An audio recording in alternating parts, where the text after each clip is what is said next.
Vamos abrir as nossas Bíblias no livro de 1 Reis, capítulo 19, a partir do verso 1, eu vou fazer a leitura usando a versão King James. Diz assim o texto: Então o rei Acabe contou à sua esposa Jezabel tudo o que realizara Elias e como passara ao fio de espada todos os profetas de Baal.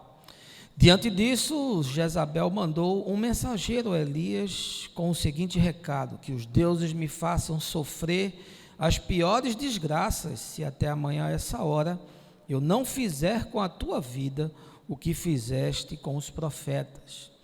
Assim que Elias recebeu esse aviso, fugiu para salvar a própria vida. Chegando a Berseba, que pertence a Judá, deixou ali o seu servo. Quanto a ele, fez pelo deserto a caminhada de um dia e foi sentar-se debaixo de um pé de giesta, uma espécie de arbusto, e ali orou pedindo para si a morte, dizendo: agora basta, Senhor, retira-me a vida, pois não sou melhor que meus pais.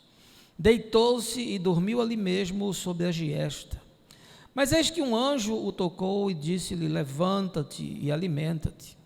Abriu os olhos, olhou ao redor, e eis que ali junto à sua cabeceira havia um pão quente que fora assado sobre pedras em brasa e uma vasilha com água fresca. Tendo comido e bebido, voltou a deitar. O anjo do Senhor veio pela segunda vez, tocou e lhe recomendou: levanta-te, come, porque a viagem será muito longa. Então ele se levantou, comeu e bebeu. Fortalecido com aquele alimento, viajou 40 dias e 40 noites até chegar ao Sinai, em Horebe, o monte de Deus. Ali entrou numa caverna e passou a noite. Então Elias ouviu a voz do Senhor, que lhe questionou nestes termos: que fazes aqui, Elias? Ao que ele respondeu: sinto minhas entranhas serem consumidas por causa do ardente zelo que tenho pelo Senhor, Deus dos exércitos.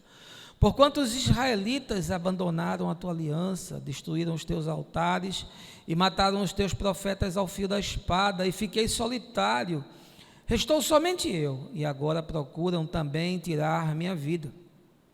Diante dessas palavras, Deus lhe disse: sai desse lugar e vá ficar diante de mim no alto do monte.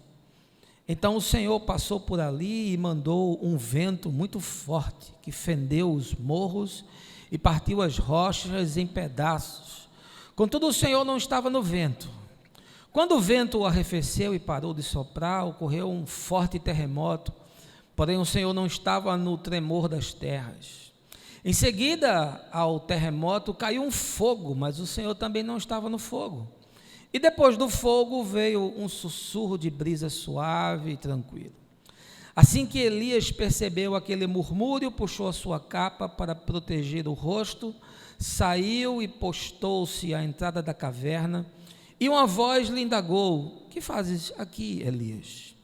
Ao que ele respondeu: sinto minhas entranhas serem consumidas por causa do ardente zelo que tenho pelo Senhor, Deus dos exércitos. Porquanto os israelitas abandonaram a tua aliança, destruíram os teus altares e mataram os teus profetas ao fio da espada, e fiquei solitário, restou somente eu, e agora procuram também tirar minha vida. Então o Senhor Deus lhe orientou: vai, retorna por onde vieste para o deserto de Damasco. Quando chegares lá, ungirás a Hazael como rei da Síria, e a Jeú, filho de Nício, ungirás rei de Israel.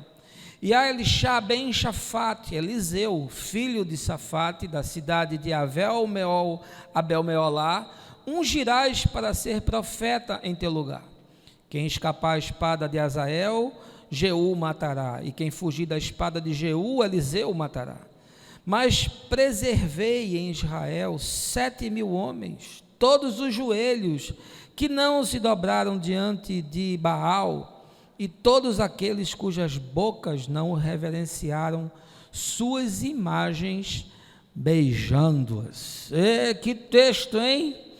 Da palavra do Senhor, no livro dos Reis, que essa manhã eu desejo que não seja só texto, né? Que não seja história apenas, mas que você se alimente da Escritura como consciência, que você coma muito mais do que a letra, mas que você coma o que está dito mais do que o que está escrito, e que isso aí alargue o seu coração, dilate a sua consciência, e como a gente tem ensinado, reverbere coisas boas no chão de cada dia. Segundo a revista Exame, a crise econômica, que nós estamos vivendo atingiu violentamente, dentre outros, o mercado de trabalho para os jovens brasileiros. Os dados comprovam essa afirmação. 27,2% das pessoas nessa faixa etária estão desempregadas. E o número de desalentados, ou seja, daqueles que desistiram de buscar emprego, triplicou desde 2014, agora no final de 2018, chegou a 1,76 milhão de jovens nessa condição. Segundo as análises da consultoria LCA, esse aumento expressivo dos desalentados é um sinal muito preocupante, porque o trabalhador que está entrando no mercado deveria ser um dos últimos a desistir de procurar o emprego. Sobre isso, Cosmo Donato, que é economista que trabalha nessa consultoria, afirmou o seguinte: há um número crescente de pessoas que não acredita que irá encontrar um emprego, por isso desiste até mesmo de procurá-lo. Esse fenômeno que eu estou tratando, na verdade, não é apenas uma ocorrência no campo econômico e não tem desdobramentos únicos nessa temática da empregabilidade. Pelo contrário, a filosofia e a sociologia já vem estudando o que sucede com a geração dos millennials. Você já ouviu falar nisso? São os jovens que nasceram nas décadas de 80 e 90 e os seus sucessores, que foram apelidados de geração mimimi.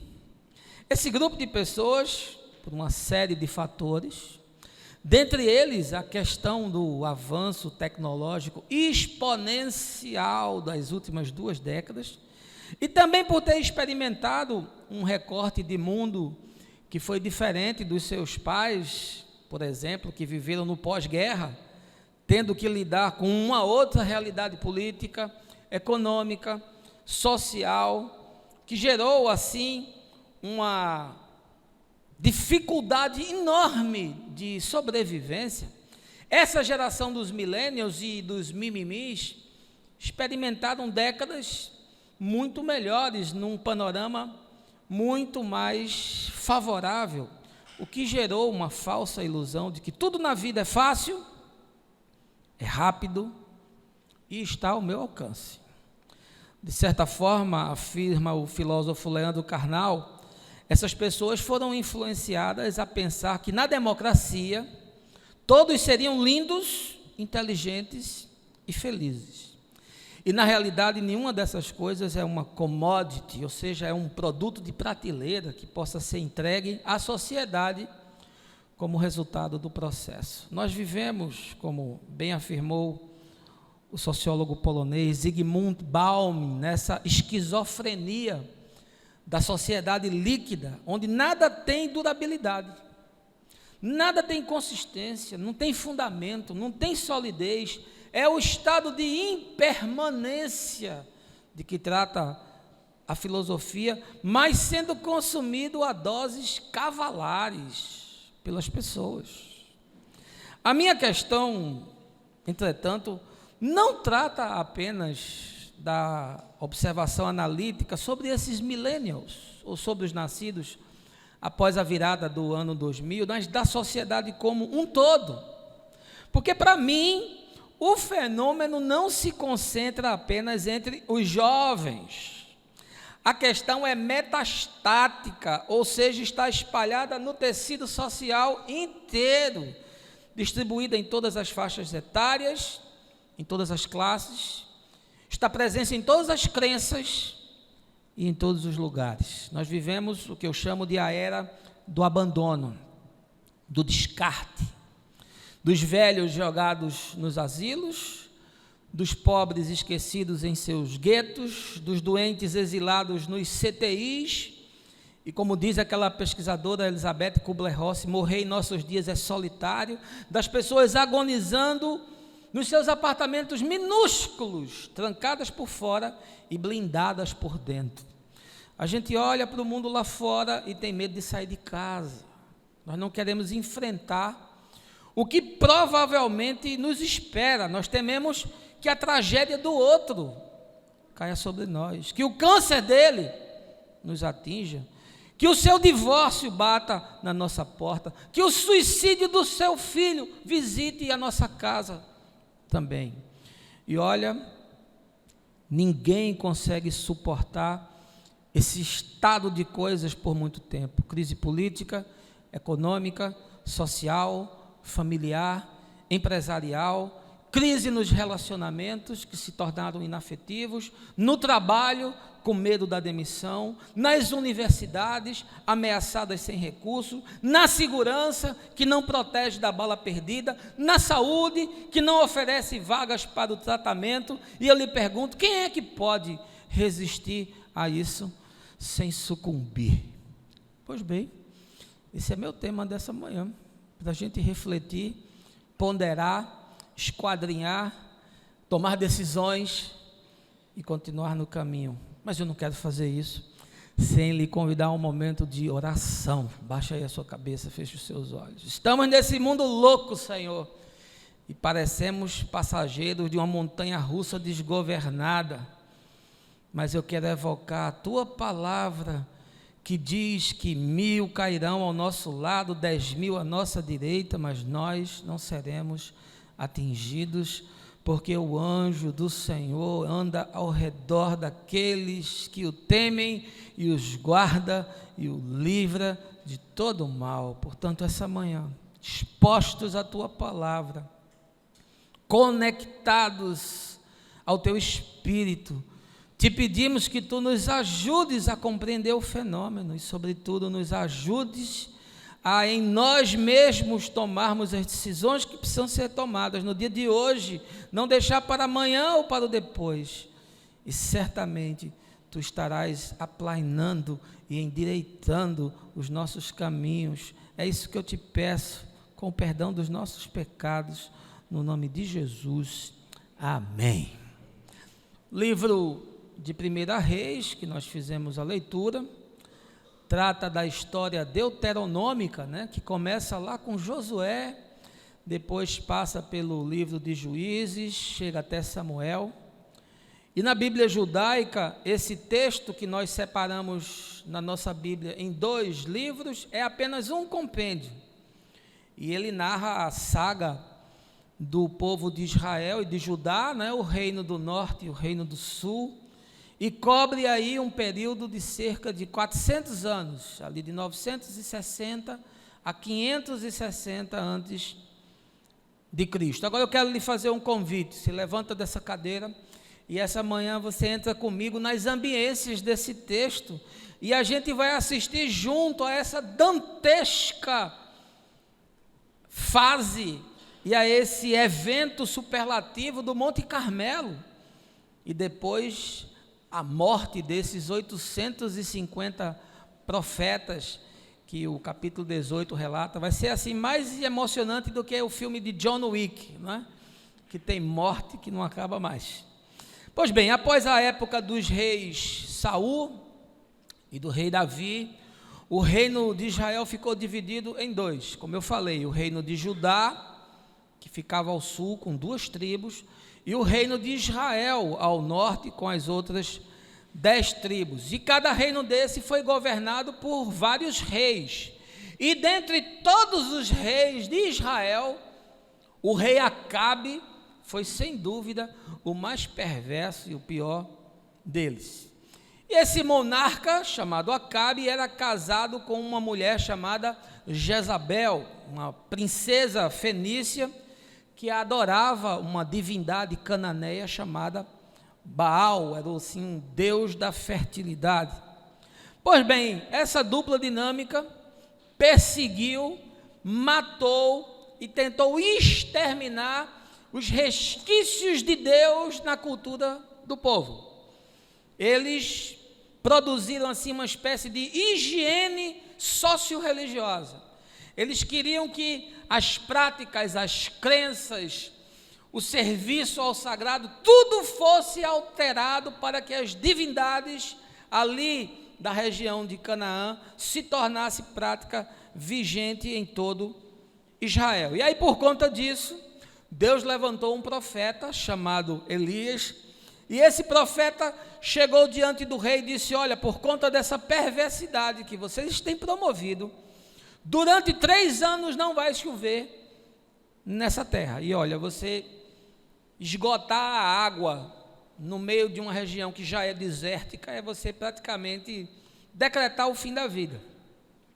E aí, ao final desse tempo, conforme diz o capítulo 18, ele se encontra novamente com esse rei Acabe e diz o seguinte: olha, eu estou convocando 450 profetas de Baal. Olha, em 3 anos eles saíram de uma realidade onde o paganismo havia se instaurado, e já haviam 450 profetas pagãos dessa divindade, e mais outros 400 de uma deusa secundária chamada Aserá.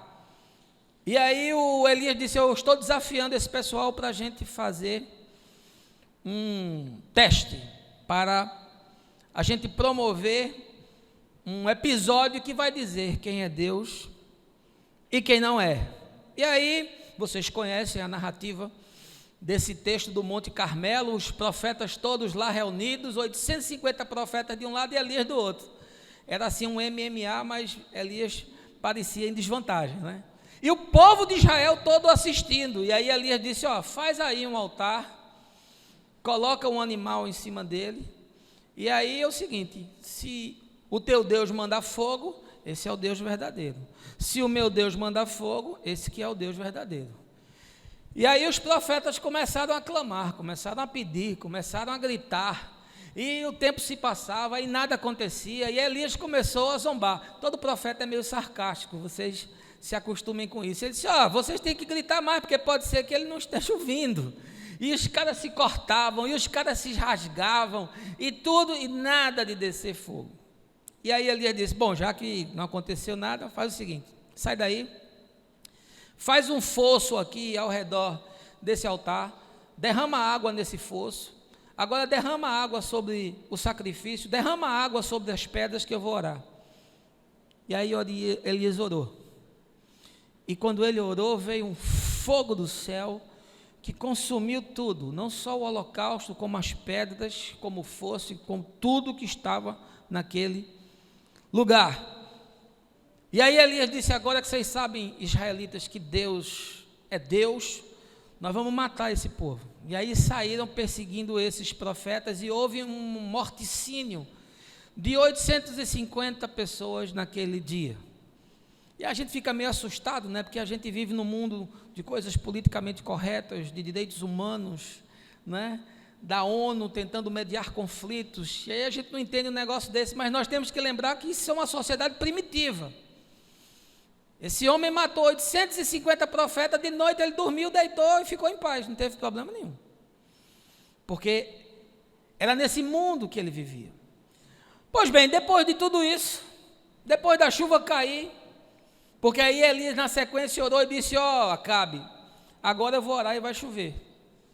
E aí ele orou, e depois de 3 anos de estiagem veio uma chuva enorme, e aquele lugar todo foi fertilizado. Depois de cair fogo do céu, depois dos israelitas se arrependerem, o coração se compungir, eles confessarem que só o Senhor é Deus, depois dessa matança de 850 profetas, ou seja, numa luta profundamente desigual, começa esse capítulo 19 que nós lemos. E como é que ele começa? Começa com Elias tendo uma desinteria, porque foi informado que Jezabel tinha dito o seguinte: olha, depois que Acabe me contou o que Elias fez, se até amanhã ele não estiver morto, que os deuses façam de mim aquilo que eles quiserem. E aí Elias, quando soube disso, entrou em pânico. Um pavor invadiu a sua alma. E foi uma coisa tão séria, tão grave, tão profunda, que ele começou a pedir para si a morte. Eu não tenho mais vontade de viver, porque eu não encontro mais alternativa. E aí ele fugiu e saiu de onde estava para o monte Sinai. Vou lhe dar aí uma distância, 40 dias de caminhada, aproximadamente 700 quilômetros. É como a gente ir daqui para Petrolina a pé, só para você aí se situar. E aí eu fico pensando, que coisa, hein? Esse Elias, que coisa! E quem é esse sujeito, assim, qual é o seu perfil? Vamos analisar o LinkedIn para ver se tem a ficha do Elias. Elias é um profeta desassombrado. Esse homem não tem medo de nada, ele não tem medo de ninguém, ele é um indivíduo que não tem fobias, ele é capaz de encarar qualquer ameaça, de suportar qualquer pressão e de não se abalar com coisa alguma. Elias é esse indivíduo resignado, determinado. Ele dedicou toda a sua vida a trazer ao povo de Israel essa consciência de Deus, a reacender essa chama que havia apagado, a buscar a restauração do culto, das crenças, da liturgia, do serviço, ou seja, tudo o que a idolatria pagã havia deteriorado pela sua infiltração no meio do povo. Elias, na história da fé, é considerado um dos heróis. Ele é mais que um homem, ele é mais que um profeta. Elias é uma arquetipia, ele é uma maquete, ele é um molde para os outros profetas. Jesus, quando fala de Elias, diz que João Batista iria vir no mesmo espírito, com o mesmo poder, com o mesmo ministério, na mesma estirpe, com a mesma intrepidez, com a mesma coragem, para confrontar o povo de Israel, para que esse povo fosse chamado ao arrependimento.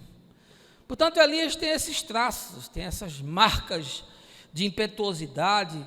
Esse é o desenho da arquitetura psicológica do profeta e da sua musculatura, assim por dizer, existencial. E aí surge uma questão: como é que alguém que tem essas características, que tem esse perfil, que tem esse currículo, pode esquecer subitamente, repentinamente, de tudo que Deus já havia feito e simplesmente entrar em pânico, em desespero por causa de uma ameaça, ao ponto de fugir de onde estava, pedir para si a morte e se esconder numa caverna?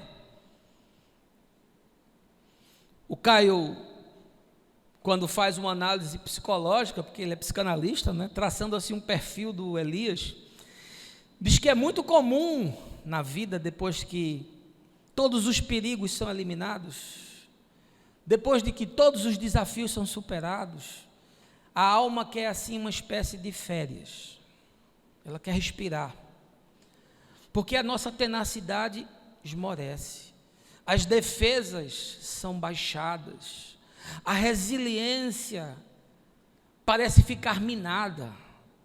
Depois de varrer toda aquela iniquidade, depois de Deus ser exaltado e o paganismo desmoralizado, não há quem se perceba intocável, não há alguém que seja assim tão inamovível, tão de aço, tão insuperável, que não queira descansar e não queira aliviar as suas tensões. A chuva já havia caído, ela preparou a terra para o fruto, é uma espécie de batismo daquela geração. O fogo já havia limpado a sujeira, renovado o espírito, o sangue derramado, ele nos remete assim a uma propiciação, né, pelo pecado.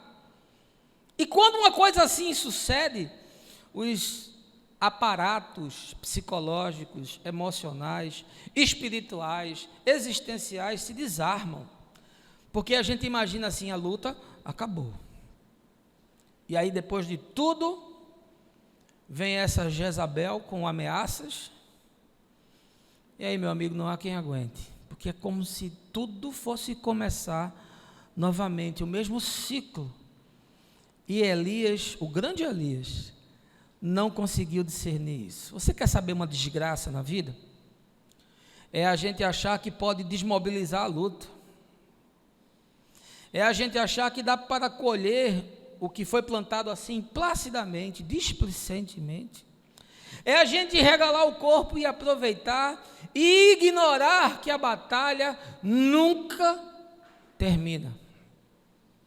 E por isso Jesus disse, nos advertindo: no mundo tereis aflições.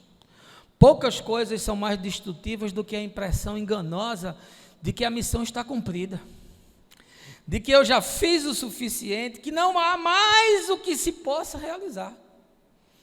E aí, depois de tanta luta, de tantos obstáculos, de tanta resignação, o indivíduo acha que não tem mais nenhuma força para continuar. Eu lembro do apóstolo Paulo, na sua carta aos Romanos, falando que a tribulação produz perseverança, que a perseverança produz experiência e que a experiência produz esperança. A luta nunca termina. Olha, eu tenho tido o privilégio nesse tempo de ser pastor e de estar ouvindo pessoas, quase todos os dias, dramas dos mais diversos, problemas daqueles que parecem simples e se revelam insolúveis, tragédias familiares, pessoais. E se tem algo nesse tempo que me chama a atenção, é como a gente que abraça esse viver frívolo, essa falta de resiliência, essa capacidade de descartar, de abrir mão, de deixar do lado. As pessoas sucumbem diante dos mínimos obstáculos, desistem com 2 tentativas, abandonam sem empreender esforços consistentes e disciplinados, dizem que não possuem força. E quando chega na questão religiosa, então, o problema ainda é maior, porque difundiu-se entre, sobretudo os evangélicos, essa teologia da prosperidade, esse positivismo, essa falsa ideia de que crente não adoece, de que crente não se deprime, de que crente não fica desempregado, de que crente não tem crise no casamento, de que os filhos dos crentes são todos lindos, santos, educados e obedientes. E aí eu comparo o super-homem de Nietzsche com o super-crente dos neopentecostais.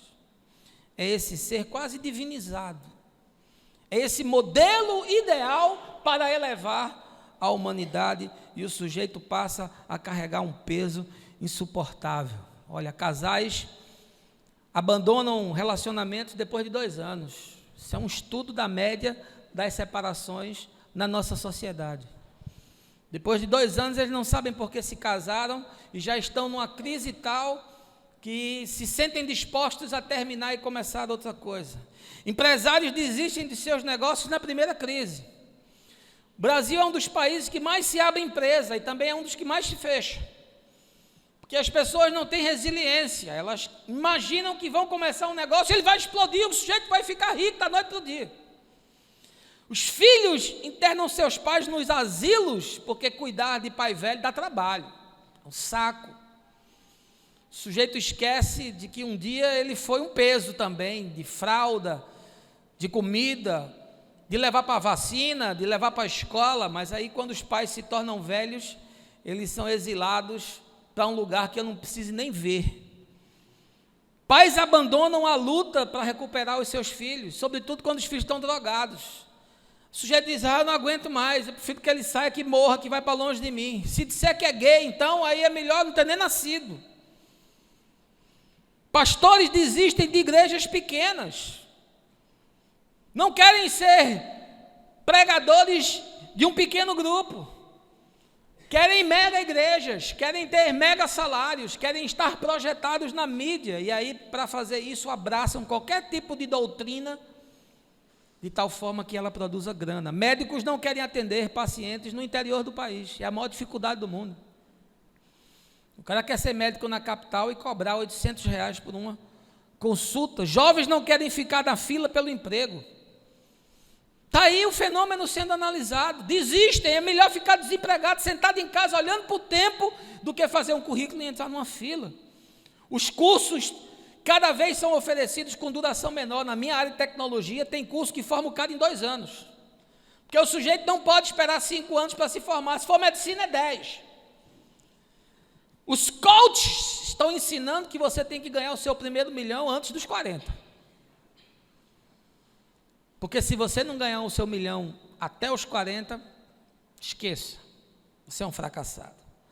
As pessoas mudam de religião em busca de uma divindade que lhes atenda o capricho. Vão aqui, vão ali. E eu não canso de contar a história da mulher que me procurou com crise no casamento e que disse: estou indo na sua igreja e vou no terreiro. Quem me atender primeiro é onde eu fico. Muitos têm se suicidado porque não conseguem lidar com os transtornos da vida, com os dramas do existir, com as dificuldades. O número de suicídios é uma coisa assustadora do nosso tempo. A corrupção caminha cada vez a passos largos, porque as pessoas querem sucesso fácil, querem dinheiro fácil. E pior quando isso está na igreja, né? Porque a pessoa tem carisma, mas não tem caráter. Ninguém fala mais da segunda vinda, da ressurreição. Ninguém prega sobre o juízo. O negócio é receber o prêmio agora, na vida. Aqui, hoje. É uma espécie de Deus instantâneo. O sujeito quer o milagre dele agora. Aliás, até se canta isso, né? Hoje o teu milagre vai chegar. E aí o cara fica cantando isso como se fosse um mantra, de tal forma que Deus se sinta obrigado a fazer o que Ele quer. Olha, meu amigo, esse texto de Elias que a gente leu é muito rico, porque ele trata, não é de um Zé Ruela qualquer, não. Elias é um homem que na história de Israel aparece no Monte da Transfiguração, junto com Moisés. Era uma representação arquetípica da lei e dos profetas. Esse é um homem de significado e de implicações muito grandes para esse povo. Elias é o profeta que tem aquela estirpe do profeta. Elias é a inspiração de todos os outros profetas. Pois bem, ainda assim, ele não foi capaz de discernir, de compreender, de processar a fenomenologia na qual ele estava envolvido diante daquelas circunstâncias e acabou sucumbindo à depressão, ao medo e ao desejo de morrer. O que tem Elias, o grande profeta de Israel, para nos ensinar sobre resistência, sobre resiliência, sobre disciplina, sobre manter firme a sua posição, a sua confissão e a sua fé. Você quer saber? Eu vou te dizer em 7 passos, mas antes eu quero que você volte à sua Bíblia. A mensagem é expositiva, tudo está no texto. Volte aí a 1 Reis e saiba que a primeira coisa necessária para a gente viver esse tempo de resistência é a gente não se desmobilizar jamais nos nossos aparatos emocionais e espirituais. Veja aí o verso 4. Quanto a ele, fez pelo deserto a caminhada de um dia e foi sentar-se debaixo de um pé de giesta, uma espécie de arbusto. E ali orou pedindo para si a morte, dizendo: agora basta, Senhor, retira-me a vida, pois não sou melhor que meus pais. Deitou-se e dormiu ali mesmo sobre a giesta. Mas eis que um anjo o tocou e disse: levanta-te e alimenta-te. Você quer saber o que é que a gente faz para se manter firme diante dos dramas da existência? Não se desmobilize jamais nos seus aparatos emocionais e espirituais. O que aconteceu com Elias? Ele olhou para aquela circunstância, depois daquela luta intensa, depois de todos aqueles anos, depois daquela seca, depois daquela matança dos profetas, depois de tudo, ele disse: pronto, agora acabou. Agora eu vou tirar umas férias, vou assistir um filme na Netflix, vou tirar onda. Aí Jezabel disse: rapaz, diz para esse branquelo aí que ele vai se lascar na minha mão. Eu vou pegar ele de hoje para amanhã e vou trucidá-lo. E aí Elias entrou em pânico. E sabe por que ele entrou em pânico? Sabe por que ele se destabilizou?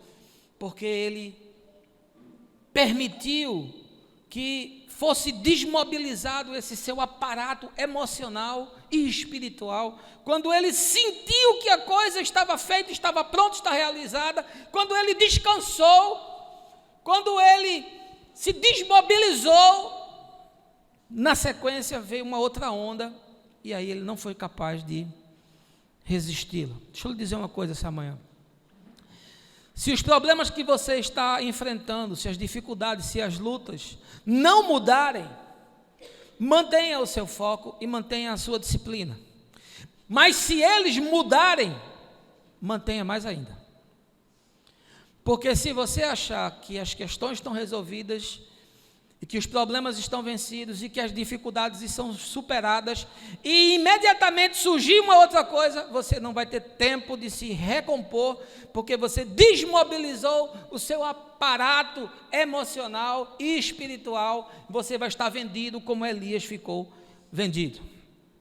Deixa eu lhe dizer uma outra coisa, existe uma frequência entre a sua vida emocional e a sua vida espiritual, uma frequência.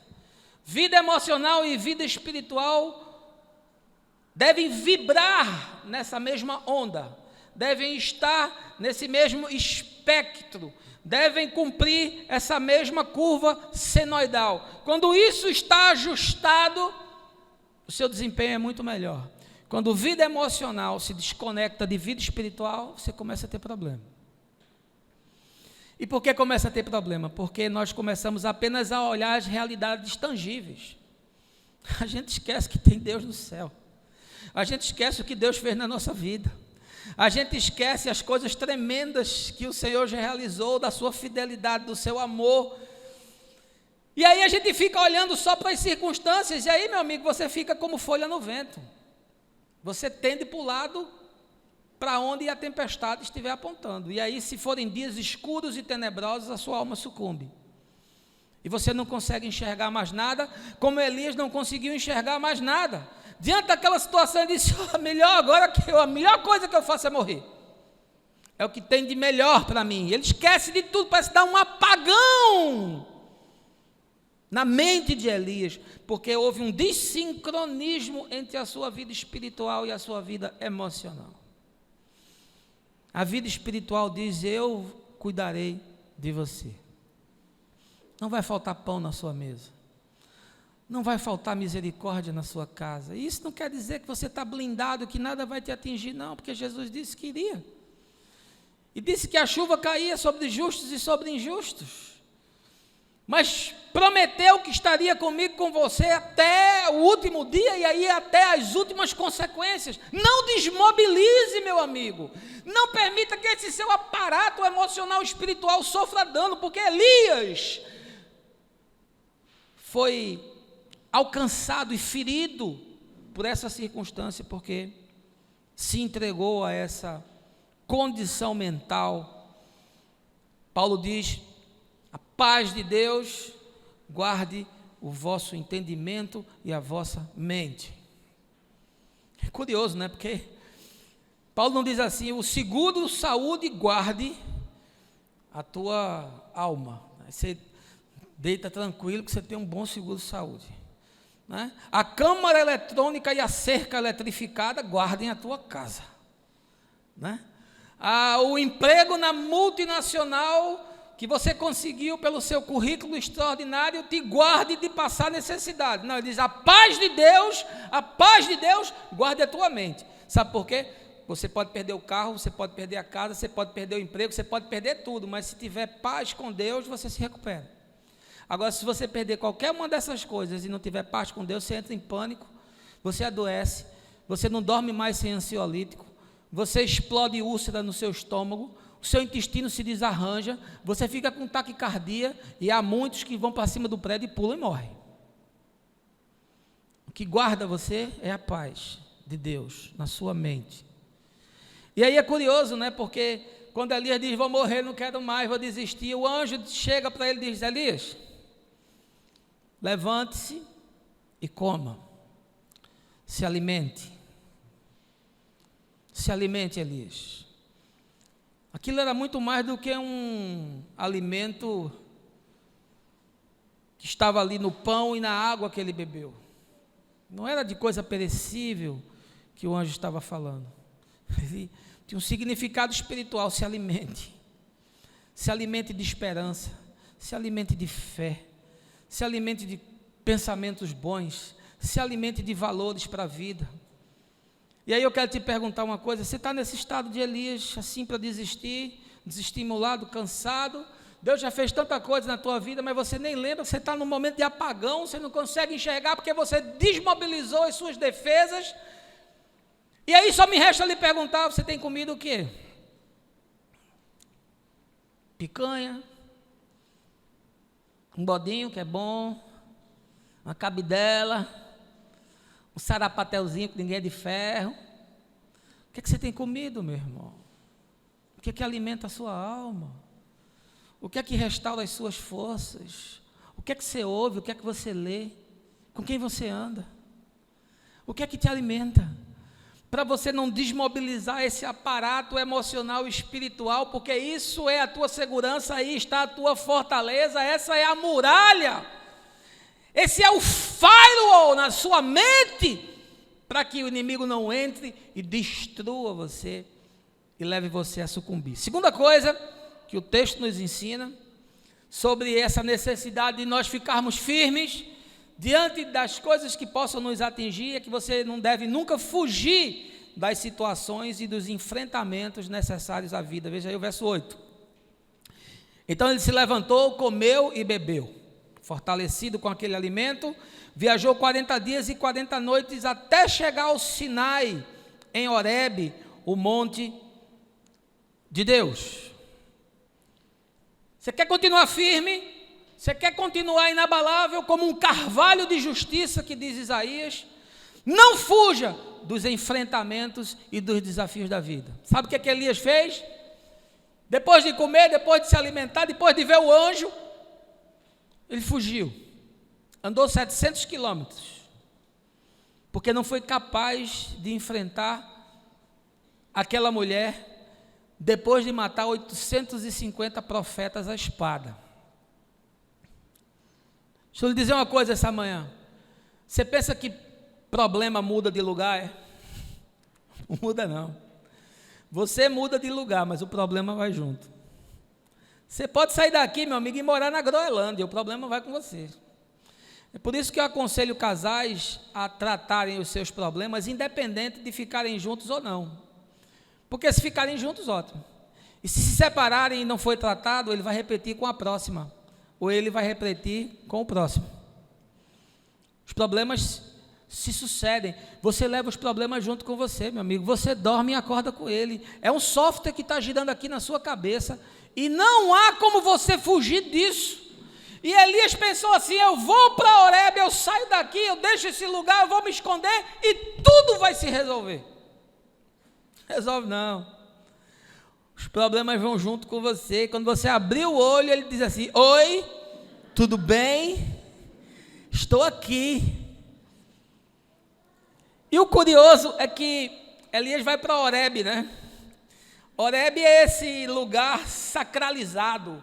O Monte Sinai, ele carrega essa geografia patenteada dos hebreus, de que é o lugar da revelação de Deus, da manifestação de Deus, do sobrenatural de Deus, do extraordinário, do impossível. E Elias, ele disse, rapaz, se tem algum lugar para ir, eu vou para esse Monte Santo.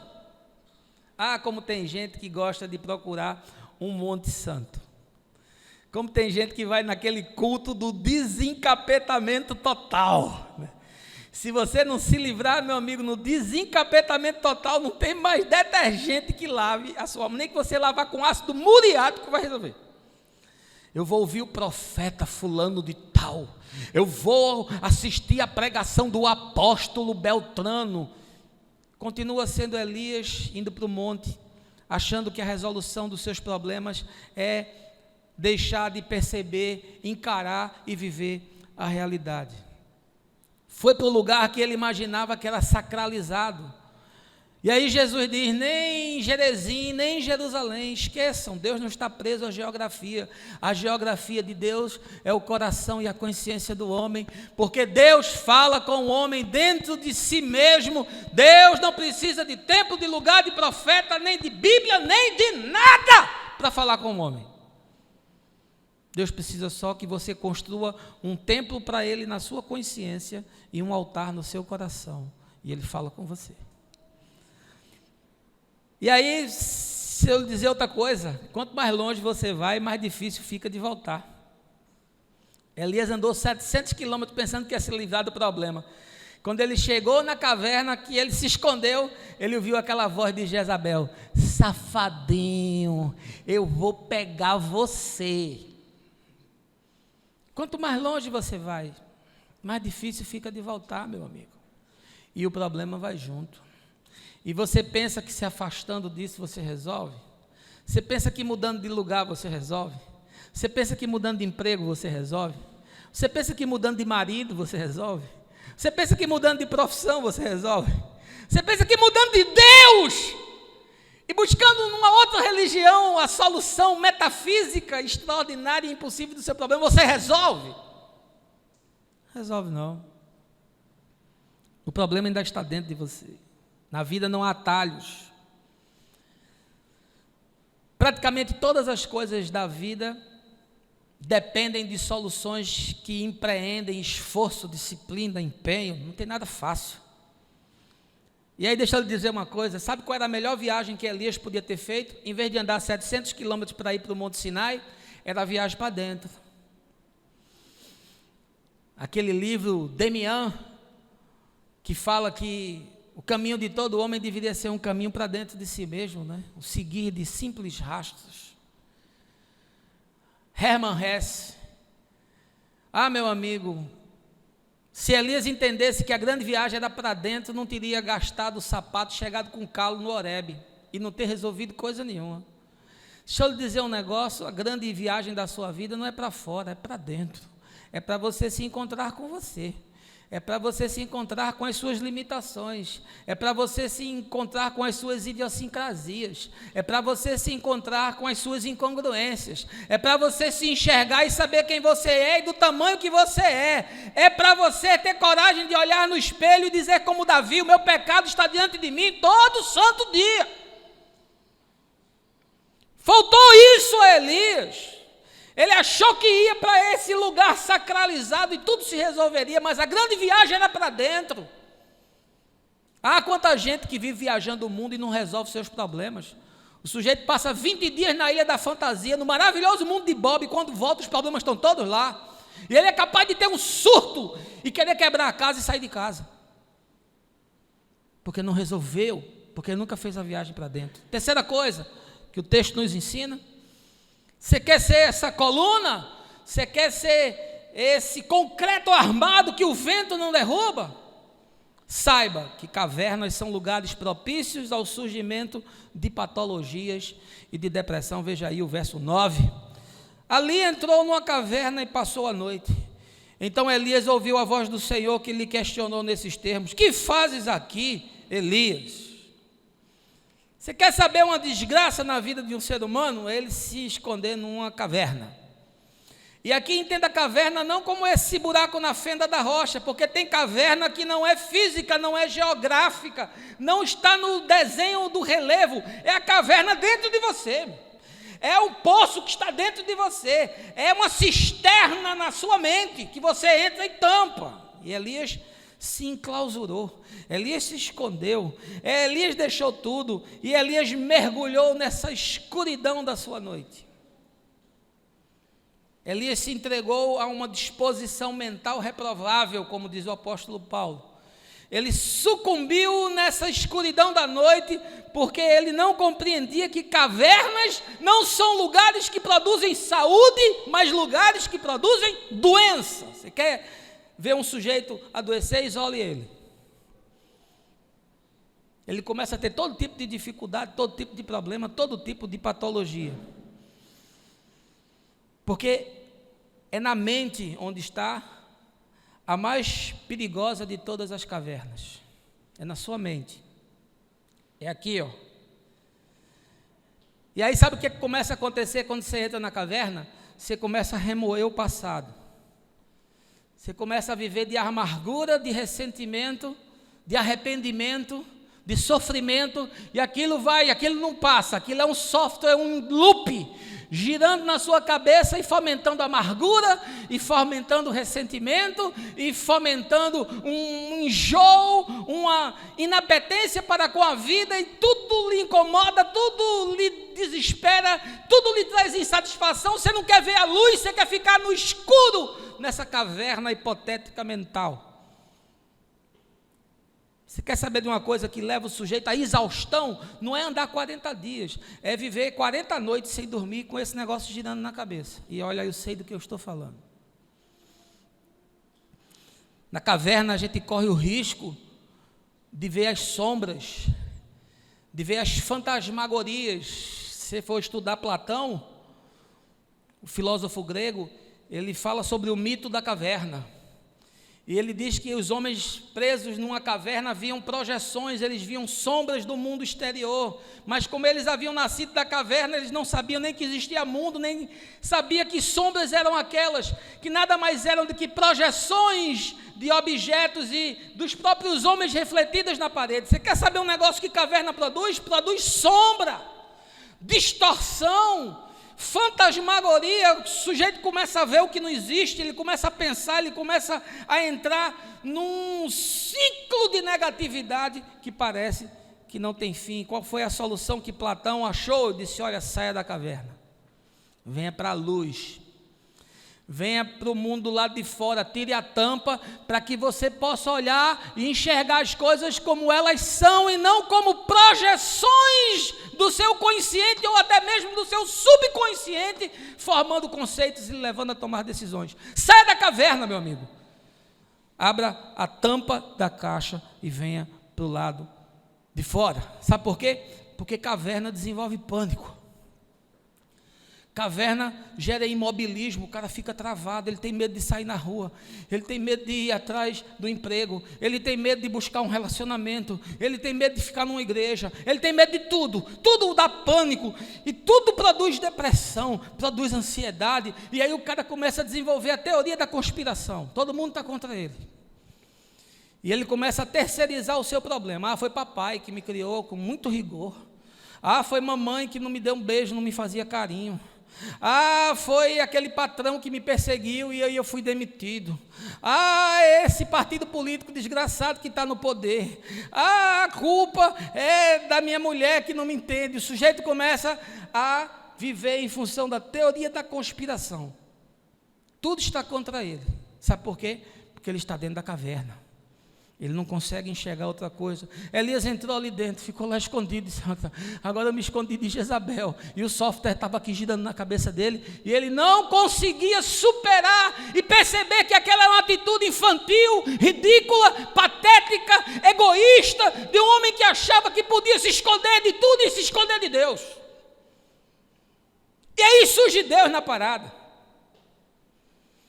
E curioso que Deus não chega para Elias e diz: meu servo Elias, estou com tanta pena de você, vou fazer uma mágica, vou te dar uma bênção. Pum! Agora Elias virou o super-homem. Não, Deus não fez nenhum milagre, Deus não mandou nenhum fogo para aquentar o coração de Elias. Deus não disse: Elias, fica tranca que hoje eu vou matar Jezabel. Vou mandar um anjo da morte lá, vou matar Acabe e Jezabel. Isso aconteceu depois, porque Deus assim o permitiu.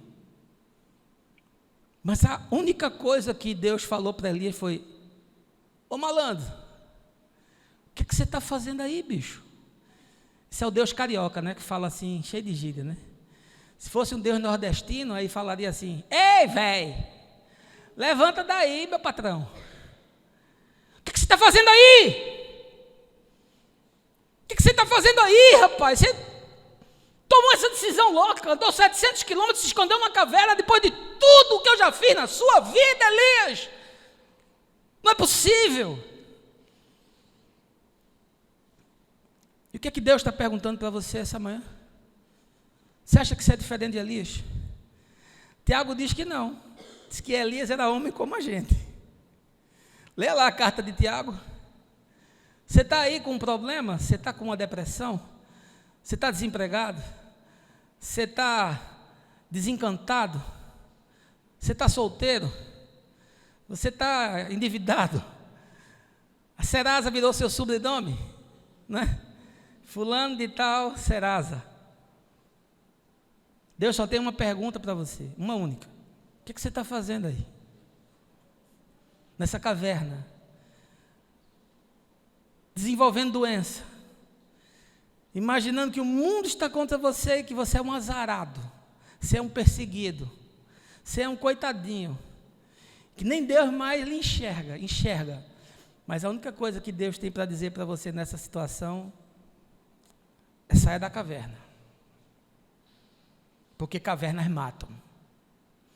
E você pode estar num processo acelerado de morte. Quarta coisa que o texto nos ensina, sobre esse tempo de resistir, que nós precisamos deixar que ele aconteça na nossa vida, é que a gente não deve se render às construções racionais e à autocomiseração. Veja aí o verso 10. Ao que ele respondeu: sinto minhas entranhas serem consumidas por causa do ardente zelo que tenho pelo Senhor. Porquanto os israelitas abandonaram a tua aliança, destruíram os teus altares, mataram os teus profetas ao fio da espada, e fiquei solitário, restou somente eu. E agora procuram também tirar a minha vida. Elias começou a fazer um dramalhão com Deus. Vou ver se Deus se sensibiliza. Eu vou ver se Deus se impressiona com a minha história. Eu vou ver se Deus se comove com a minha tragédia. E aí o pior é que quando a gente se coloca nessa situação, a gente fica arrogante. Porque ele diz: olha, Senhor, só fiquei eu. Eu sou o único, eu sou o Dom Quixote que resistiu a tudo. Todo mundo morreu, foi morto, e eu continuo sendo zeloso e guardando os teus princípios. E estou aqui nessa caverna escondido com medo de uma mulher. Compreendeu? Elias. Imagina eu e imagina você. Sabe o que é que isso nos ensina? É que a gente corre um risco muito grande de se entregar a construções racionais e a autocomiseração. Aquilo para Elias fazia todo sentido. Ele achava que era aquilo. Ele racionalizou aquele negócio e disse: olha, isso aqui, Deus, não tem mais nada que ser feito. Só fiquei eu, estou aqui isolado, faça alguma coisa por mim. Ah, como a gente faz isso? O pior engano é aquele que você mesmo patrocina. Ah, como nós patrocinamos os nossos enganos. Como a gente gosta de ser enganado. Até na canção já diz, né? Me engana que eu gosto. Ah, como a gente gosta de viver nessa mentirinha existencial. Como a gente cria mitos e sustenta eles, imaginando que de fato eles são coisas tangíveis, concretas e reais. A mente fica viciada em criar uma realidade alternativa. Tem gente que eu conheço a vida e que ele vive num mundo paralelo. Ele criou uns mitos, ele fez umas construções racionais e para ele é mais fácil viver nessa projeção, nesse holograma de vida, nessa intangibilidade do que encarar o mundo real, porque o mundo real ele não suporta. E aí Elias criou para si esse mundo hipotético, onde só tinha ele, mais ninguém, e ele era o último dos moicanos, só ele que tinha sobrado, por isso ele se escondeu naquela caverna. E aquilo satisfazia o seu coração, porque racionalmente parecia razoável, mas era uma cilada. Porque a mente fica viciada em fazer isso. Olha, cuidado com as suas lógicas, cuidado com seus pensamentos, porque eles podem lhe enganar. E você pode passar a acreditar numa coisa que não é verdade. Aliás, Joseph Goebbels, que foi ministro de Hitler, né, ministro das comunicações, ele disse uma frase interessante: uma mentira dita muitas vezes vira uma verdade. Se você mentir para você mesmo muitas vezes, você acaba acreditando na mentira que você criou. Aí como tem gente acreditando em mentira. Como tem gente acreditando em construções racionais mentais elaboradas por si mesmo que jamais aconteceram, jamais foram daquela forma. E aí Elias se entrega a esse vitimismo, a essa autocomiseração que é danosa. Olha, eu estou aqui sozinho, todo mundo morreu, eu continuo firme, mas não teve jeito, eu quero morrer, me escondi nessa caverna. Ah, como eu conheço gente que vive nesse modus operandi de se vitimar e de viver com essa peninha de si mesmo. Ah, nada dá certo para mim. Ah, na minha vida, tudo que eu fiz deu errado. Ah, porque se eu tivesse nascido nos Estados Unidos, tivesse olhos azuis e cabelos louros, 1,80 m, tivesse me formado em Harvard, tudo daria certo. Mas como eu sou nordestino, tenho 1,60 m, sou feioso e estudei na escola pública, nada dá certo para mim. Cuidado com essas construções e com esse vitimismo e com essa autocomiseração de você se achar o tadinho, o coitadinho, o bichinho, porque foi isso que Elias fez. Foi isso que Elias fez. Quando Deus perguntou: Elias, está fazendo o que aí? Ah, Senhor, tu não sabe. Eu vou te contar, porque tu és Deus, né? Tu sabe todas as coisas, mas eu tenho que dar uma apimentada no meu drama. Eu tenho que botar assim um recheio, um glacê, para ficar mais dramático, para ver se você faz alguma coisa. Você faz isso? Faz não, que você é homem de Deus, você é uma mulher de Deus, você que me assiste, você é gente de Deus, mas eu faço. E como eu faço? Eu quero que Deus tenha peninha de mim. Aí eu conto os meus flagelos, as minhas perebinhas, e digo: ai, está doendo tanto essa perebinha. E Deus pergunta: sabe o que é um câncer nos ossos? A gente não sabe o que é isso, né? E a gente vive nesse vitimismo. Elias também viveu. Em quinto lugar, o texto nos ensina, para a gente se tornar assim uma rocha que nada nos abala, é necessário procurar discernir as estações e os tempos existenciais. Veja aí o verso 11. Diante dessas palavras, Deus lhe disse: sai desse lugar e vá ficar diante de mim no alto do monte. Então o Senhor passou por ali e mandou um vento muito forte que fendeu os morros e partiu as rochas em pedaços. Contudo, o Senhor não estava no vento. Quando o vento arrefeceu e parou de soprar, ocorreu um forte terremoto, porém o Senhor não estava no terremoto. Em seguida ao terremoto caiu um fogo, mas o Senhor também não estava no fogo. E depois do fogo veio um sussurro de brisa suave e tranquila. Assim que Elias percebeu aquele murmúrio, puxou a sua capa para proteger o rosto, saiu e prostrou-se à entrada da caverna, e uma voz lhe indagou: que fazes aí, Elias? Você quer resistir às intempéries dos dias e do tempo? Discirna quais são as estações e quais são os tempos existenciais. Primeira coisa que eu acho interessante é que Deus foi falar com Elias e disse: Elias, é o seguinte, fique de pé, saia da caverna e vá lá para o cume do monte, onde a visão é clara, porque na caverna você não enxerga nada. Na caverna você fica só rodando esse software que vai te sucumbindo. Elias, saia, levante-se, fique de pé, vá lá para fora, olhe para todo o espaço, para toda a planície, para você perceber que as coisas são diferentes. Deixa eu dizer uma coisa para você, meu amigo e minha amiga: Deus não fala com gente prostrada. Deus não fala com gente prostrada. Por isso, sempre que você vê na Bíblia uma teofania, uma manifestação de um anjo que representa a figura de Deus, sempre o anjo diz: fique de pé. Por isso que quando Jesus entrou no tanque de Betesda, naquela casa de sofrimento, de horror, de agonia, de exílio para a morte, se deparou com aquele homem que se arrastava 38 anos naquele lugar fétido, pútrido, e perguntou: o que é que você quer? Ele disse: eu queria ir para o tanque. Ele disse: deixa de fuleiragem, levanta, pega a tua cama e anda. Pega a tua cama e anda. Pega o teu trauma e anda. Pega o teu problema e anda. Pega a tua depressão e anda. Porque tem muita gente que está vivendo isso e está andando e não morreu. Fica de pé, Elias. Sai dessa caverna. Vai ali para o cume do monte. Olha para a planície que eu vou falar com você. Eu não falo com gente prostrada. Eu não falo com gente que não quer ficar de pé. E aí ele começa a dizer que alguns fenômenos naturais acontecem, e aí precisamos alegorizar o texto, que ele diz que vem um vento tremendo, um vendaval que embaralha e desarruma as coisas. A pessoa está vivendo, de repente vem uma ventania e embaralha tudo. De um dia está de um jeito, do outro dia acorda, a empresa faliu. Jó foi deitar num dia, no outro dia, quando ele acordou, o campo tinha pegado fogo, o rebanho tinha morrido, os filhos sofreram um acidente e foram todos mortos. Porque tragédia não marca dia, não marca hora e não marca casa, ela pode acontecer na casa de qualquer um.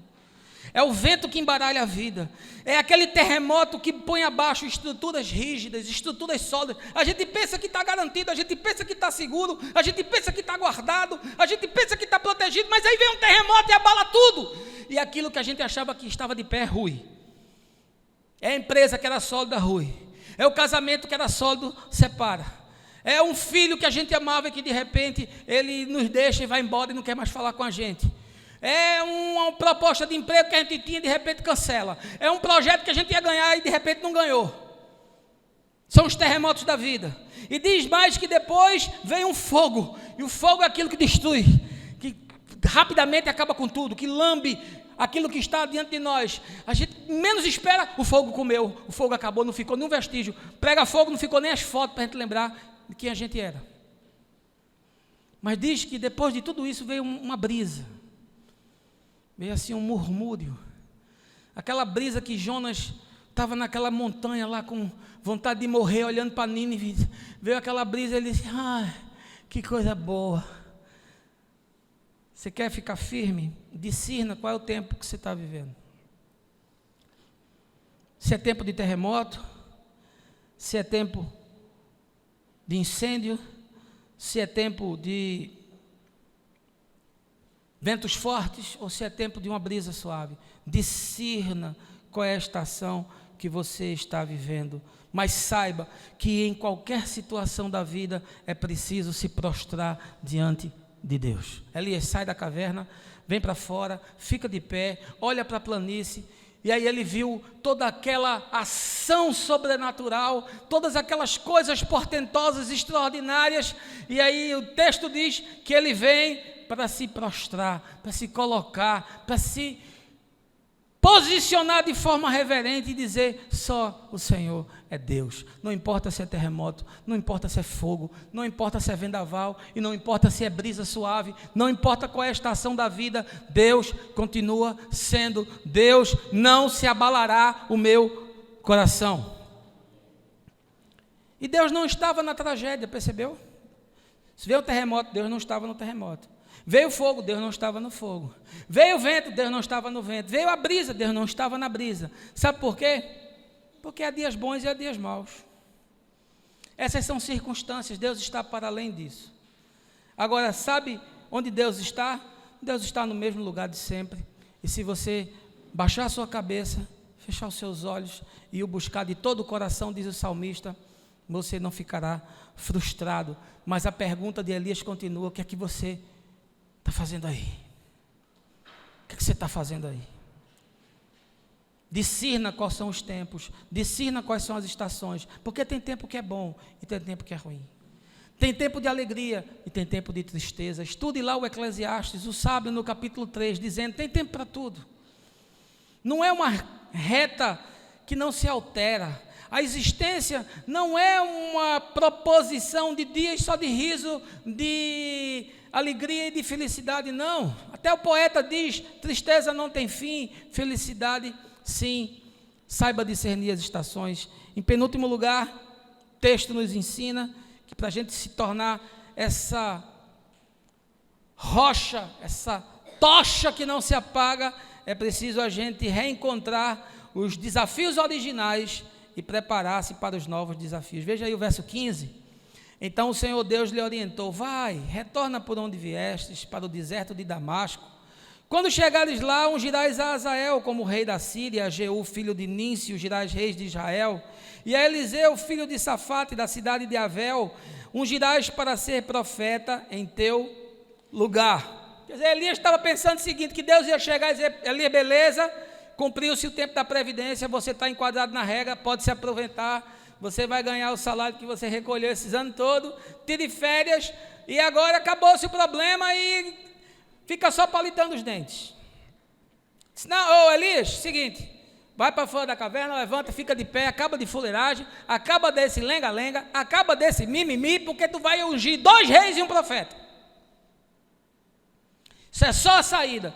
E depois que Deus falou com Elias, sabe quanto tempo ele ainda ficou na ativa, antes de Eliseu assumir? 13 anos. É feita essa regra de transição, né? Multiplica por 100, não sei o quê, até Elias lascou-se. Moisés tinha 80 anos, estava palitando os dentes e botando milho para as galinhas. Aí Deus fez, ei, levanta que tu vai brigar contra o faraó do Egito. Vai libertar 1 milhão de pessoas que está há 400 anos escrava. E você está aí cansado, achando que não tem mais jeito, não tem mais o que você fazer, que já acabou tudo na sua vida. Ah, meu amigo, saiba que a gente precisa discernir e reencontrar os propósitos originais e se preparar para novos propósitos. Agora, sabe o que é curioso aqui? É que Deus disse, volte pelo mesmo caminho.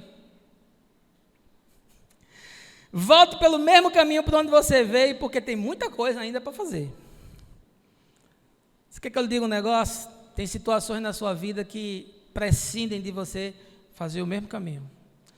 O caminho de onde você fugiu, a tarefa que você abandonou, o conserto que você evitou, a reparação que você se esquivou.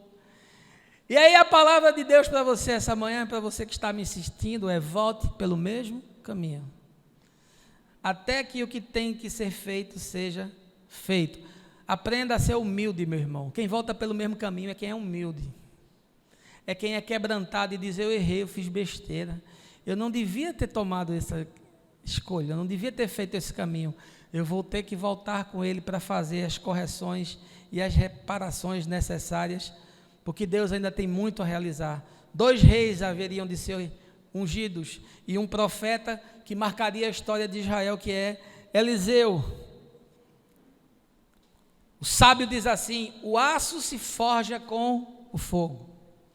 Quanto mais fogo, mais rígido o aço. E eu quero dizer que homens e mulheres de Deus são forjados pelo fogo.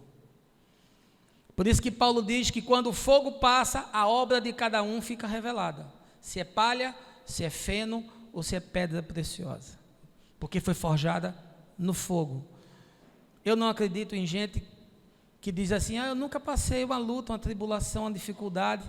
Tem gente que às vezes eu converso assim, meu casamento nunca teve uma crise, pastor. Disse, no dia que tiver acaba. Só vai ter uma. Só vai ter uma. O senhor pastor já viveu crises no casamento? Eu disse, todas. E agora a gente está inventando novas, porque como a gente viveu todas, a gente está criando umas novas para viver.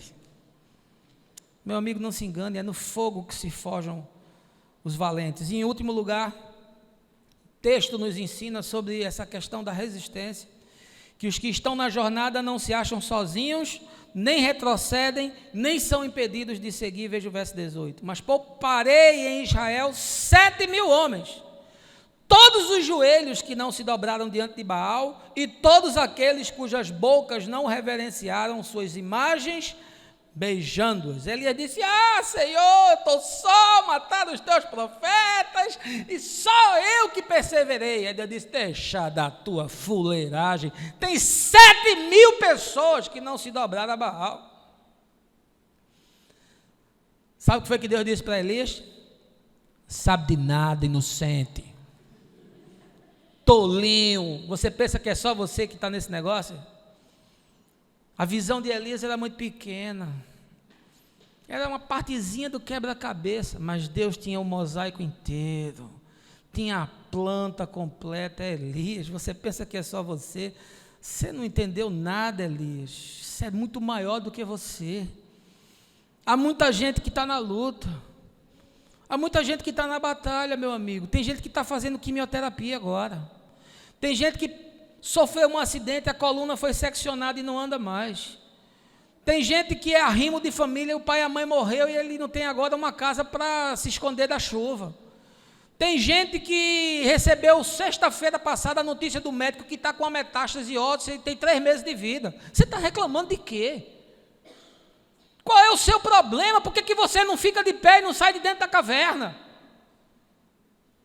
Está aqui Deus dizendo, você pensa que é só você que ficou? É não, meu amigo, tem muita gente na jornada. E quem está na jornada não volta atrás, segue em frente e enfrenta aquilo que tem que ser enfrentado. Porque há muita gente que não se rendeu aos deuses desse mundo. Vai, Elias, tem muita gente que não se prostrou diante de Baal. Vai, meu irmão, vai, minha irmã, meu amigo, minha amiga, porque tem muita gente que não se rendeu à doutrina neopentecostal da prosperidade. Porque tem muita gente que não se entregou às práticas do misticismo. Porque tem muita gente que não está fazendo barganha com a divindade. Porque tem muita gente que não se rendeu ao dinheiro fácil da corrupção. Porque tem muita gente que continua lutando, empreendendo e todos os dias se levantando da cama e dizendo, eu vou porque Deus está comigo. Nós não somos dos que retrocedem, diz o escritor do livro de Hebreus, mas dos que avançam para a salvação. E aí quem faz isso, Deus poupa. Porque ele disse, eu poupei 7.000 em Israel que não se renderam a essas coisas. Eu queria concluir, meu tempo está estourado. E queria lhe dizer o seguinte, Gabi está ali, hoje é dia dos pais. E a Bíblia diz que os filhos são a herança do Senhor, ela é a minha herança. Ela é o melhor que Deus podia me dar na terra. Ela é o prêmio, o justo prêmio. Por tudo aquilo que eu tenho feito, foi Deus ter me dado essa graça. Mas não foi fácil. Porque depois de 9 anos de casados, que a gente casou muito cedo, a gente queria ter filhos. Tínhamos saído de uma crise financeira horrorosa. O casamento quase se acabou. Aí restauramos, caminhamos, que vamos ter um filho, vamos. Aí Fabiana engravidou, com 3 meses veio um aborto. E a mulher que aborta sabe o que eu estou falando, da destruição que é. Porque não é só uma curetagem no útero, é uma curetagem na alma. É a incapacidade de ser aquilo para o qual Deus lhe chamou para ser, que é você produzir a vida de um outro ser. Esse privilégio, essa capacidade, esse dom, só a mulher tem. Além de todos os outros que ela possui, ela ainda possui esse. Aí a gente se recompôs, foram meses de dificuldade, foram meses de luta, meses de sofrimento, procuramos médicos, procuramos especialistas, e aí libera, vai, engravidou. 3 meses depois, outro aborto. Você não sabe o que é sair de uma maternidade carregando uma trouxa de roupa, olhando para o berçário, vendo os bebês tudo lá, e você sair apenas com as mãos vazias. Quem passou por isso sabe o que eu estou dizendo. Você não sabe o que é voltar para casa e desmontar um quarto todo preparado para o bebê. É um negócio terrível. É avassalador. Tem casais que não conseguem superar e sucumbem diante disso. Essa série agora, que fala sob pressão, né? Aquele casal que se separou porque não aguentou, porque a médica perdeu o bebê. É uma realidade muito crível. E aí o que é que faz? Aí desiste, aí não... E agora? O que é que faz? Você não sabe mais nem o que fazer. Você fica olhando para o céu e perguntando por quê, e não para quê. Aí engravidou a 3ª vez. Chegou no 3º mês, uma noite, Fabiana foi no banheiro, voltou toda ensanguentada. Camisola branca, era só sangue. Pronto, outro aborto. Aí corre, aí deita, aí espera amanhecer o dia, aí vai para a clínica de ultrassonografia, faz ultrassom, não, está vivo. Agora é o seguinte, os próximos 6 meses é deitado sem sair da cama. Aí larga a profissão, aí larga a vida, larga tudo, fica deitado numa cama, olhando por uma janela, e diz ela que a distração era ver um prédio que estava construindo, para ver cada dia onde é que batia na janela o andar que estava subindo. E aí foram 31 ultrassonografias, uma gravidez normal, são em torno de 3. Aí vem no 4º mês encurtamento do colo, o peso do bebê, o colo começou a querer abrir por conta das curetagens anteriores, se abrir o bebê nasce prematuro, morre, e aí vai fazer o quê? Costura, aí não vamos costurar, vamos esperar, e a gente ora, e aí o médico faz o exame e diz, aconteceu uma coisa aqui, e pronto, lascou, o bebê morreu. Se eu tenho 30 anos de profissão, eu já vi colo encurtar, já vi colo parar. Eu nunca vi colo crescer, mas o seu colo está crescendo. Aí vem 7º mês de gravidez, a gente, agora vai, está tudo tranquilo, vamos fazer uma viagem para descansar. Ela vai no carro do médico, no caminho sofre um acidente violento, a batida é toda do lado dela, o braço fica todo roxo, protegeu a barriga, disse, acabou, o bebê morreu. Faz ultrassom, o bebê está vivo. Aí disse, não, agora não é possível, só se cair um meteoro na cabeça da gente. Aí no 8º mês, depois de meses sem ela ir na comunidade, a gente pega, vai uma noite para assistir um culto. Quando está saindo do culto, que entra no carro, chega um assaltante, mete um revólver na minha cara e diz, vai para lá que eu quero entrar no carro e vou sequestrar vocês. Aí disse, vai não, né? A gente saiu do carro e disse, vai não. Ela não vai não, você mata os dois aqui, mas ela não vai. Agora eu vou e a gente resolve tudo. O cara doidaço, drogado, maluco, eu entro no carro, o cara sai, bate num carro na esquina, entra feito um doido numa avenida, entra numa rua sem asfalto, escura, vou morrer. Abro a porta do carro, pulo, me jogo no chão, saio correndo feito um doido, MacGyver, né? E Fabiana, e eu sem celular, e aí o bebê vai morrer, ela vai ter o choque, o trauma, o bebê está vivo. E aí no dia 21 de fevereiro de 2002, Gabriel nasceu. Gabrielinha, essa joinha que Deus deu para a gente. E a gente pensou, essa menina vai ser traumatizada, vai ser instigada, vai ser nervosa, porque tudo que podia acontecer nessa gravidez aconteceu.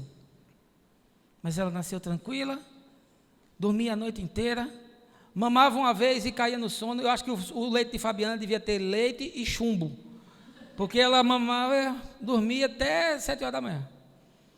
E ela cresceu, e ela tem sido ensinada no caminho de Deus, e ela já conhece a Jesus, e ela já tem a consciência do Evangelho. É tempo de resistir, resista, porque Deus continua sendo Deus. Em tudo somos atribulados, mas não angustiados, perplexos, mas não desanimados, perseguidos, mas não desamparados, abatidos, mas não destruídos. Paulo em 2 Coríntios capítulo 4, versos 8 e 9. E eu queria concluir com uma frase de um filósofo contemporâneo que eu tenho aprendido a admirar nesses dias, que é o nosso Paulo, filósofo aqui da estação. E Paulo disse a frase lapidar, que vai ser o nosso slogan. O slogan da estação Casa Forte é assim: nós capota, mas não breca. Entendeu? Nós capota, mas não breca.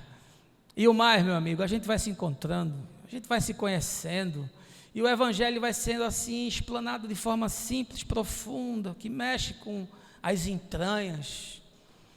E o mais, você sabe, né? O mais eu vou te falando no caminho, no nome de Jesus. Amém.